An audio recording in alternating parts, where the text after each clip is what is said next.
اگر تجھے جادوگر سے ڈر ہو تو کہہ دیا کر کہ مجھے میرے گھر والوں نے روک لیا تھا، اور جب تجھے گھر والوں سے ڈر ہو تو کہہ دیا کر کہ مجھے جادوگر نے روک لیا تھا۔ اسی دوران ایک بہت بڑے درندے نے لوگوں کا راستہ روک لیا۔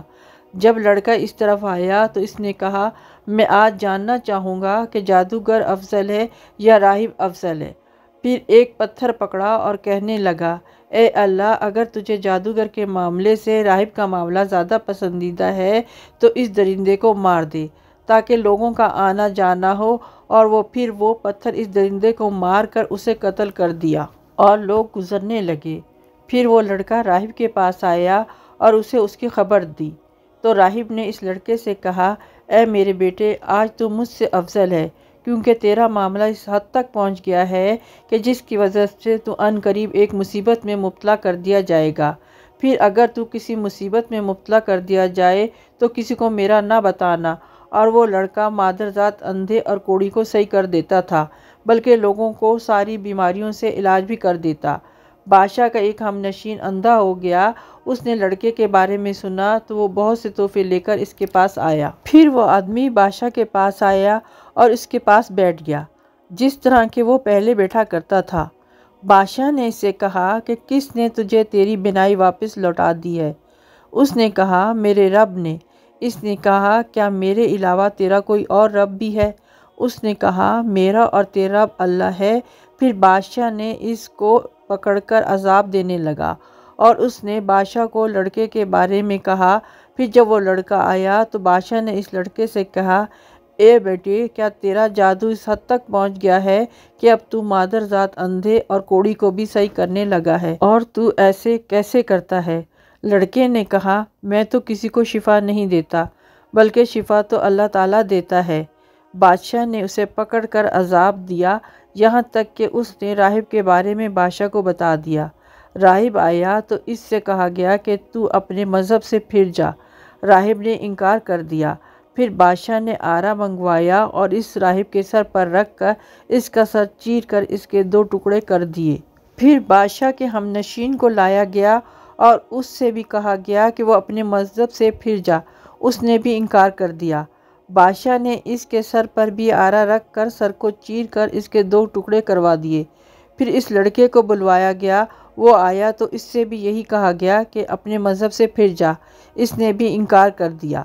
تو بادشاہ نے اس لڑکے کو اپنے کچھ ساتھیوں کے حوالے کر کر کہا کہ اسے فلاں پہاڑ پر لے جاؤ اور اسے اس پہاڑ کی چوٹی پر چڑھاؤ۔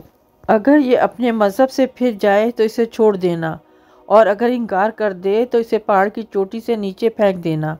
چنانچہ بادشاہ کے ساتھی اس لڑکے کو پہاڑ کی چوٹی پر لے گئے تو اس لڑکے نے کہا، اے اللہ، تو مجھے ان سے کافی ہے، جس طرح تو چاہے مجھے ان سے بچا لے۔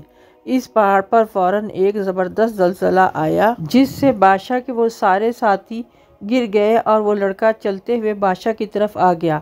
بادشاہ نے اس لڑکے سے پوچھا کہ تیرے ساتھیوں کا کیا ہوا؟ لڑکے نے کہا، اللہ پاک نے مجھے ان سے بچا لیا ہے۔ بادشاہ نے پھر لڑکے کو اپنے ساتھیوں کے حوالے کر کر کہا، اسے ایک چھوٹی کشتی میں لے جا کر سمندر کے درمیان میں پھینک دینا، اگر یہ اپنے مذہب سے نہ پھرے۔ بادشاہ کے ساتھی اس لڑکے کو لے کر تو گئے۔ اس لڑکے نے کہا، اے اللہ، تو جس طرح چاہے مجھے ان سے بچا لے۔ پھر وہ کشتی بادشاہ کے ان تمام ساتھیوں سمیت الٹ گئی اور وہ سارے کے سارے غرق ہو گئے، اور وہ لڑکا چلتے ہوئے بادشاہ کی طرف آ گیا۔ بادشاہ نے اس لڑکے سے کہا، تیرے ساتھیوں کا کیا ہوا؟ اس نے کہا، اللہ تعالیٰ نے مجھے ان سے بچا لیا ہے۔ پھر اس لڑکے نے بادشاہ سے کہا، تو مجھے قتل نہیں کر سکتا جب تک کہ اس طرح نہ کہو جس طرح کہ میں تجھے حکم دوں۔ بادشاہ نے کہا، وہ کیا ہے؟ اس لڑکے نے کہا، سارے لوگوں کو ایک میدان میں اکٹھا کرو اور مجھے سولی کے تختے پر لٹکاؤ۔ پھر میرے ترکش سے ایک تیر کو پکڑو، پھر اس تیر کو کمان کے ہلے میں رکھو اور پھر کہو، اس اللہ کے نام سے جو اس لڑکے کا رب ہے، پھر مجھے تیر مارو۔ اگر تم اس طرح کرو گے تو مجھے قتل کر سکتے ہو۔ پھر بادشاہ نے لوگوں کو ایک میدان میں اکٹھا کیا اور پھر اس لڑکے کو سولی کے تختے پر لٹکا دیا۔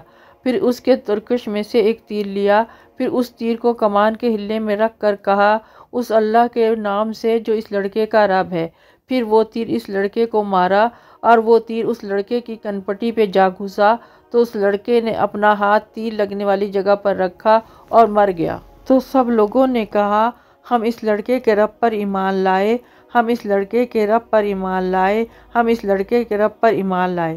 بادشاہ کو اس کی خبر دے دی گئی اور اس سے کہا گیا تجھے جس بات کا ڈر تھا اب وہی بات آن پہنچی ہے کہ لوگ ایمان لے آئے ہیں۔ پھر بادشاہ نے گلیوں کے دھانوں پر خندقیں کھودنے کا حکم دیا، پھر خندق کھود دی گئی اور ان خندقوں میں آگ جلا دی گئی۔ بادشاہ نے کہا جو آدمی اپنے مذہب سے پھرنے سے باز نہیں آئے گا میں اس آدمی کو اس خندق میں ڈلوا دوں گا۔ تو انہیں خندق میں ڈال دیا گیا، یہاں تک کہ ایک عورت آئی اور اس کے ساتھ ایک بچہ بھی تھا۔ وہ عورت خندق میں گرنے سے گھبرائی تو اس عورت کے بچے نے کہا اے امی جان صبر کر کیونکہ تو حق پر ہے۔ یہ بادشاہ جس کا ذکر اس قصے میں ہے ملک یمن کا بادشاہ تھا جس کا نام حضرت ابن عباس کی روایت میں یوسف ذو النواس تھا۔ اس کا زمانہ نبی کریم صلی اللہ علیہ وسلم کی ولادت و بعثت سے 70 سال پہلے کا زمانہ تھا، اور یہ لڑکا جس کو کاہن یا ساحر کے نام کے پاس اس کا فن سیکھنے کے لیے بادشاہ نے مامور کیا تھا، اس کا نام عبداللہ بن تعمیر ہے اور راہب مسیح مذہب کا عابد و زاہد ہے، اور وہ اس زمانے میں چونکہ مذہب عیسیٰ علیہ السلام ہی دین حق تھا اس لیے یہ راہب اس وقت کا سچا مسلمان تھا۔ قرآن کریم میں اس قصے کا ذکر مکہ مکرمہ میں مسلمانوں پر ظلم و ستم کے دور میں نازل ہونے والی سورہ بروج میں کیا گیا ہے۔ ترجمہ: قسم ہے برج والے آسمان کی اور اس دن کی جس کا وعدہ کیا گیا ہے، یعنی قیامت کا، اور دیکھنے والوں کی اور دیکھے جانے والوں کی چیز کی۔ مارے گئے اندھے بھری ہوئی آگ کی خندق والے، جبکہ وہ اس پر بیٹھے ہوئے تھے اور جو کچھ وہ اہل ایمان کے ساتھ کر رہے تھے اسے دیکھ رہے تھے، اور ان اہل ایمان سے ان کی دشمنی صرف اس وجہ سے تھی کہ وہ اس خدا پر ایمان لے آئے تھے جو زبردست اور اپنی ذات میں آپ محمود ہے، جس کے لیے آسمان اور زمینوں کی بادشاہی ہے، اور اللہ ہر چیز کو دیکھ رہا ہے۔ بے شک جن لوگوں نے مومن مردوں اور مومنوں عورتوں پر ظلم و ستم توڑا پھر اس سے تائب نہ ہوئے، یقیناً ان کے لیے جہنم کا عذاب ہے اور جلائے جانے کی سزا ہے۔ سورہ بروج۔ اللہ رب العزت ہر دور میں اپنے بندوں کی آزمائش کرتا ہے، ہر دور میں دین کی تجدید ہوتی رہتی ہے۔ اس قصے کا اصل ہی ایک نوجوان ہے جو اس بات کی دلیل ہے کہ اللہ کے دین میں اصل اہمیت علم نافع اور عمل صالح کی ہے، نہ کہ عمر و تجربے کی۔ اللہ تعالیٰ نے دعوت کی تاریخ میں نوجوانوں میں خیر و برکت کی بے شمار مثالیں رکھی ہیں۔ ابراہیم و عیسیٰ، یحییٰ علیہ السلام، اصحاب کہف اور صحابہ اکرام۔ اس دنیا میں اللہ تعالیٰ اپنی حکمت و مشیت سے اہل ایمان کو فتح و نصرت اور غلبہ عطا فرماتا ہے تاکہ اللہ کی زمین میں خیر و صلاح اور نیکی و تقوی عام ہو۔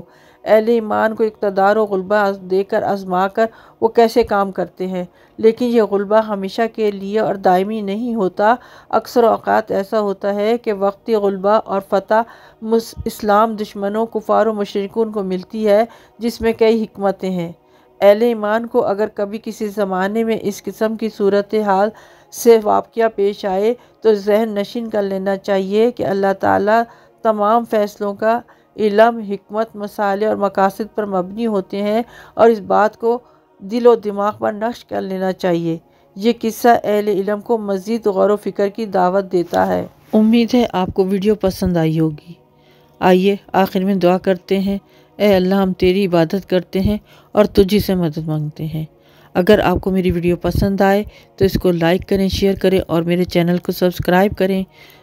پھر ملیں گے ایک نئے ٹاپک کے ساتھ، تب تک اپنا خیال رکھیں۔ اللہ حافظ۔